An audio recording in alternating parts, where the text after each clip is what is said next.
بلاش نحط في ذهننا أصل الحاجة دي مستحيلة عليا، فبالتالي لازم هتبقى مستحيلة على ربنا. مستحيل، دي غلط. وده اللي احنا بنحط ربنا فيه بالمناسبة، ده اللي احنا بنحط ربنا في المأزق ده، نقول له الحاجة دي صعبة علينا احنا كبشر، فغالبا آسف في الكلمة يعني غالبا صعب عليك. أنا بيني وبينكم يعني حطيت نفسي مكان العازر، فشلت في الامتحان. أنا شخصيا فشلت في الامتحان. كان هل هيبقى عندي قوة الصلاة بتاعة العازر؟ هل هيبقى عندي قوة الإيمان بتاعة العازر؟ أكتر حاجتين في اختيار زوجة لإسحاق، قوة جبارة في الإيمان، وربنا فرحه بطريقة ما كانش يتخيلها. تعرفين العازر قبل ما يطلع من عند إبراهيم قال له طب لو البنت ما رضيتش تيجي نودي الواد هناك. طب أنا لو ما عرفتش اختارها دي ازاي؟ انتم متخيلين؟ إبراهيم ما قالهوش غير شرط وحيد بس، انها تكون من البلد اللي انا كنت عايش فيها. طب قول لي شكلها، طب قول لي طولها، طب قول لي وظيفتها، طب قول لي مين ابوها، طب قول لي ابوها لازم يكون شغال ايه علشان اجيبها لك، طب قول لي ايه املاكها علشان طب نفرض طلعت فقيره ما حلتهاش حاجه، اجيبها ولا ما اجيبهاش؟ طب نفرض طلعت ابوها ولا امها ميتين، طب اروح لاخواتها بقى في البلاد عشان اخد رايهم، اجيبها ولا ما اجيبهاش؟ ما حصلش. تخيلوا العازر بقوه تسليم كامله، تحت امرك يا ابراهيم، واللي انت قلت عليه هيتنفذ، بس هيتنفذ ازاي ما اعرفش. اول ما اتحط في الموقف، اول ما وصل البلد بتاعه رفقه واتحط في الموقف، ظهر قوه الايمان بتاعته. اللي منكم اتفرج على الفيلم بتاع 49 شهيد، شيوخ برية شهيد، اللي منكم شاف الفيلم، لفت نظري كلمة قالها الأب اللي مسؤول عن الدير. فبيقول له واحد من الرهبان الصغيرين، قال له ايه لازمة الاستشهاد؟ ليه ربنا ما يسمحش انه يحرسنا من البربر؟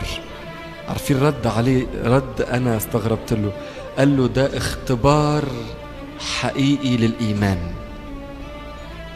تاني، اختبار حقيقي للإيمان فعلا. تخيلوا شهداء ليبيا 21، اختبار حقيقي للإيمان. أسألكم، هم سمعوا كام عظة عن الإيمان؟ بلاش من دي. قروا كم كتاب عن الإيمان وحياة الإيمان؟ بلاش دي. خدوا كم درس في مدارس الأحد عن الإيمان؟ بتهيألي مهما قروا ما بيعرفوش يقروا معظمهم. طيب سمعوا عظات؟ ما كلنا سمعنا عظات، بس الاختبار الحقيقي بيجي في الوقت بتاع التجربة. وقتها هتصمد، وقتها هتقفي صح، ولا هاخد هدومي في اسناني واهرب؟ ما هي دي بقى اختبار حقيقي للإيمان. تخيلوا يعقوب اللي واخد الإيمان من أبوه إسحاق، واخد إيمان من جده إبراهيم. في البداية كان بيحاول إنه يفلفص، ياخد البكورية من أخوه ويهرب، يضحك على لبان خاله ويهرب. بس كان في وقت اتحط فيه في مأزق. هو ايه؟ تخيلوا بعت العبيد بتوعه قال لهم روحوا شوفوا لي عيسو اخباره ايه في البلد اللي احنا رايحينها دي، ربنا يستر لنقابله هناك وتبقى مصيبه. قولوا العبيد فرحانين فاكرين بقى لقاء الاخوه والاحباء والدنيا حصل. قالوا لا افرح، ده عيسو جاي لك و400 واحد معاه.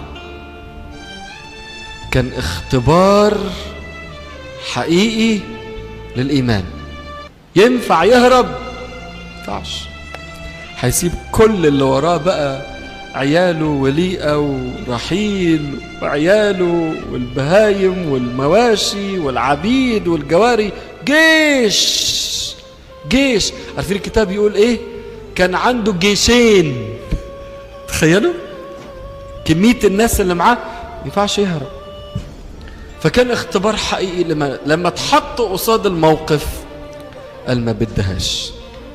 يقول الكتاب وصارع إلى طلوع الفجر، زي ما قال معلمنا يعقوب وصارع مع الله وغلب. شاطر. نسأل نفسنا السؤال ده، هل وصلنا للمرحلة دي؟ هل وصلنا لاختبار إيمان حقيقي في حياتنا؟ ولا بالنسبة لنا المواقف بتاعت الجواز والمشاكل بتاعت الجواز والاختلافات الرأي بتاعت اللي بيني وبين جوزي وبيني وبين مراتي، طب ما دي اختبار حقيقي برضو للإيمان. هتقدر تحتمل الآخر؟